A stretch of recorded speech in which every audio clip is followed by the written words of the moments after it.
Abonnez-vous sur notre chaîne YouTube en cliquant sur la cloche, likez, commentez et partagez la vidéo.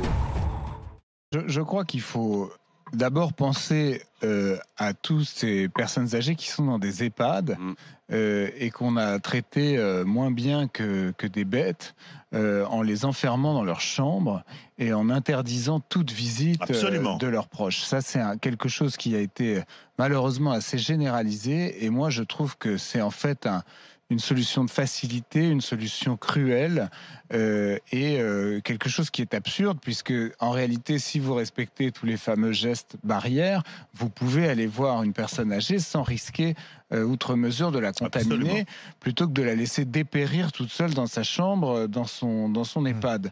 Donc attention à cet élément-là. Pour le reste, moi, d'abord, je trouve insupportable la manière dont ce conseil scientifique et le gouvernement se permettent de faire planer une épée de Damoclès au-dessus de la tête des Français en disant attention, on va prendre des décisions difficiles sans nous dire ce que c'est, sans consulter la population. Ils pourraient à minima demander leur avis aux députés. On pourrait avoir quand même voix au chapitre. On reste une démocratie aux dernières nouvelles. On a une déclaration des droits, on a une constitution, on est des citoyens libres. C'est pas pour subir la dictature. Plus aucune mesure n'est véritablement voté là. C'est pas pour subir la dictature de quelques sexagénaires incompétents. Parce que le deuxième élément de ce que je veux dire, c'est que moi, je ne fais aucune confiance à ce gouvernement pour la gestion de cette épidémie. Je crois qu'ils ont montré depuis le début qu'en réalité, ils étaient tout simplement débordés par cette épidémie. Et à la limite, il ferait mieux de le reconnaître plutôt que de faire des protocoles complètement, en général, abscons, dénués de sens et de fondements scientifiques.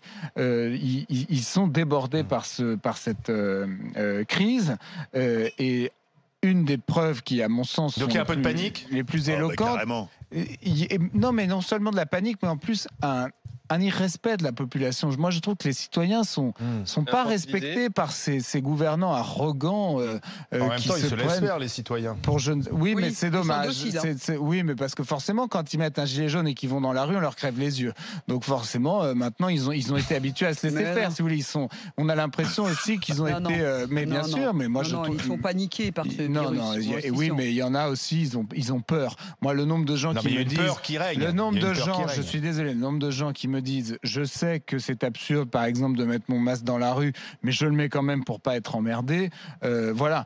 Il y a une arrogance du pouvoir qui est incontestable, il y a une espèce de lévitation de ce pouvoir qui est incontestable. Je ne sais pas pour qui se prennent ces gens, je vois pas ce qui justifie l'idée qu'ils se font d'eux-mêmes, mais par exemple, le fait que pour se faire tester, il faille faire 2h30 la queue debout dans la rue, moi je suis désolé, c'est insupportable, surtout quand on sait que c'est le résultat d'un lobbying de ces laboratoires qui sont très contents de pouvoir avoir le monopole de ces tests. Donc voilà, moi je ne leur fais pas confiance. Néanmoins quand même, Charles, oui, Charles, quand même, pas partout en France, d'ailleurs, parce que aujourd'hui le virus circule toujours dans les mêmes coins, c'est-à-dire en région parisienne et dans les Bouches-du-Rhône, et on voit que dans des services de réanimation, de nouveau, il y a des malades. Alors, est-ce qu'il faut, dans ces régions, peut-être pas partout, mais je pose la question à Zora, dire, les personnes à risque, il faut vous protéger davantage. Alors, est-ce que c'est confiné? Je vois que ça énerve David, mais est-ce que c'est simplement leur dire,